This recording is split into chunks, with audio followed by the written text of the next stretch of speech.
Jika salah satu di antara teman-teman tidak berpuasa dengan berbagai alasan, apakah harus dilakukan sebagai temannya? Apa yang harus dilakukan sebagai temannya? Jadi begini, teman itu adalah sebuah nikmat ya. Kita dapat teman yang baik.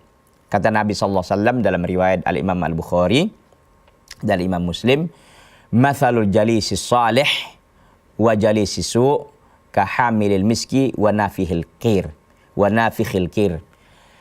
Perumpamaan teman yang baik dan teman yang buruk itu seperti penjual minyak wangi dan pandai besi. Kalau baik teman itu, maka seolah-olah kita berteman dengan tukang minyak wangi. Orang minyak wangi kalau kita datang gimana? Paling tidak kita akan ditesnya. Coba nih tes, wangi nggak nih? Gitu kan. Dengan berbagai mereknya. Kita akan dapat wanginya gitu, kecipratan gitu. Artinya ketika kita mendapatkan teman yang baik, maka kita pun akan baik. Dan sebaliknya, teman yang buruk, kita bakalan buruk. Begitu. Kalau kita berteman dengan yang buruk, seolah-olah kita pergi ke pandai besi. Pandai besi paling tidak kita kena baunya, kena asapnya, kena percikan alas dan sebagainya. Begitu ya. Makanya perlu kita lihat. Dan dalam hadis yang diriwayatkan oleh Al-Imam Ahmad, ya, dikatakan bahwa al-mar'u ala dini khalilihi falyanzur ahadukum man khalil. Seseorang itu adalah berdasarkan agama temannya. Maka hendaklah salah seorang kalian memperhatikan siapa yang menjadi temannya itu.